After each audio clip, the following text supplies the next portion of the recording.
रहीम, मैं डॉक्टर जितेंद्र प्रियदर्शी। आप देख रहे हैं बोलता भारत राष्ट्र न्यूज। आज हम दिल्ली में हैं।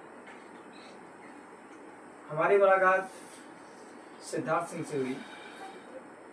आप भारत राष्ट्र डेमोक्रेटिक पार्टी के प्रदेश अध्यक्ष हैं, तो हम आपको मुलाकात कराते हैं माननीय सिद्धार्थ सिंह से। जय भीम। मेरा नाम सिद्धार्थ सिंह है। मैं दिल्ली से का रहने वाला हूँ। हम लोगों ने इस पार्टी का गठन सन 2014 में इसका संगठन बनाया गया था। ये थी 23 फरवरी 2014 में। तब से हम इस पार्टी के साथ लगे हुए हैं। इस पार्टी का मुद्दा ये है कि इस देश के अंदर बराबरी आनी चाहिए। वो 4 आयाम हैं कि जैसे बराबरी आ सकती है, शिक्षा है, स्वास्थ्य सेवा है, निजीकरण और भागीदारी के हिसाब से यहाँ पे सब में ये आपका बराबरी आ सकती है। पहला तो हम लोगों ने इसका गठन का बनाने का हमारा बिल्कुल भी मकसद नहीं था, क्योंकि हम सारी पार्टी से परेशान हो चुके थे। कोई भी हमारे समाज की बात नहीं करता था। और दूसरी जो चीजें ये हुई थी कि यहाँ पे लोकपाल की वजह से भी यहाँ पे चीजें हुई थी कि जो केवल अपने समाज के लिए ही फायदा पहुंचा रहे थे और अपने समाज, हमारे पिछड़े समाज के लिए कोई कुछ नहीं कर रहा था। इसलिए हमने इस पार्टी का गठन किया था और इसीलिए हम इस समाज के लिए, हितों के लिए काम कर रहे हैं। और ये पार्टी बाबा साहब की विचारधाराओं के ऊपर अपना काम कर रही है। जी, तो इधर बाबा साहब की विचारधारा क्या है सर? विचारधारा सब में बराबरी आनी चाहिए, किसी के साथ भेदभाव नहीं होना चाहिए, सबको एक वोट का, सबको एक अधिकार है, वो सब में इन्होंने सबको मिला हुआ है। तो ये नहीं कि बड़ों के लिए मतलब अपर वालों के लिए अलग है तो पिछड़ों के लिए कोई तो कुछ है ही नहीं। तो इसलिए हम लोगों ने सबको बराबर आना चाहिए, तो इसलिए हमने इस पार्टी का गठन किया है। आपकी पार्टी कितने प्रदेश में चुनाव लड़ रही है? अभी फिलहाल हमारा जो इसमें चुनाव दिल्ली में ये लड़ी है, उत्तराखंड में ये लड़ी है, यूपी में लड़ी है, ईस्ट और वेस्ट दोनों में लड़ी है। आगे और जो चुनाव यहाँ तक कि आपका महाराष्ट्र में ये लड़ी है और गुजरात में अब इसके आने के चांसेस और भी हैं। और जब हमारा मुद्दा ये है कि हर पार्टी अब जहाँ पर भी इलेक्शन होंगे हम सब जगह उतरेंगे। जी, तो आपने बहुत से पार्टियां हैं, लेकिन फिर भी इस भारत राष्ट्र डेमोक्रेटिक पार्टी बनाने की जरूरत क्यों पड़ी?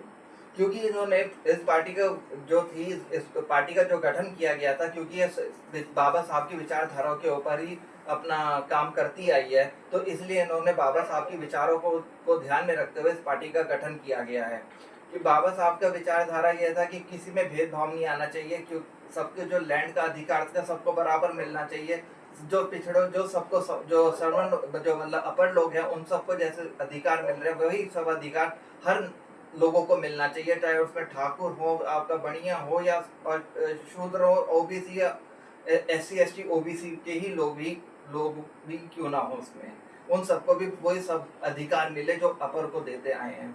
इसलिए इस पार्टी का गठन है कि इस सब में बराबरी आनी चाहिए और कोई भेदभाव नहीं होना चाहिए। नहीं तो उससे क्या होता है कि वहाँ पे अगर एक के साथ हम अलग व्यवहार करेंगे, दूसरे का अलग व्यवहार करेंगे, तो यहाँ पे झगड़े होने के चांसेस हैं। तो हम लोग वो चाहते हैं कि हर बीच में मानवता बनी रहे, किसी में भेदभाव ना हो, और यहाँ पे जो प्यार मोहब्बत, जो भाई भाई क्या कहते हैं इसमें, ये आपका भाईचारा इसमें सब में बना रहे, इसी के लिए हम लोग ये काम कर रहे हैं। कुछ लोग इस देश को हिंदू राष्ट्र बनाना चाहते हैं, आप क्या कहेंगे? हिंदू राष्ट्र का मतलब पहले आपको समझना होगा, हिंदू राष्ट्र मतलब क्या होता है। हिंदू राष्ट्र का मतलब ये होता है कि यहाँ पे पढ़ने पढ़ाने का अधिकार ब्राह्मण का है। आपका ये दूसरा ये है कि मिलिट्री में जितने भी फोर्स काम होते हैं वो सब ठाकुर का है, और बड़ियों का काम केवल वहाँ पे बिजनेस करने का है, और शूद्रों का केवल उनकी सेवा करने का है। और जो अगर इस चीज में अगर सबको जैसे सामान्य हर चीज में भागीदारी सबको मिलेगी, तो कोई किसी का गुलाम नहीं रहेगा, और कोई किसी पे सब में मतलब ये खुददारी जागेगी कि हमें कुछ कर दिखाने की हिम्मत है, और हम अपने समाज के लिए क्या, अपने जो अपने अंदर क्या कहते हैं आपका, ये अपने अंदर खुददारी पैदा हो जाएगी कि हम किसी के लिए नहीं, हम अपने इतना खुद कैपेबल हैं कि हम खुद कुछ कर सकते हैं। इस चीज को हम ध्यान में रखते हुए चीजें कर रहे हैं। जी सर, बहुत बहुत धन्यवाद। धन्यवाद आप सबका।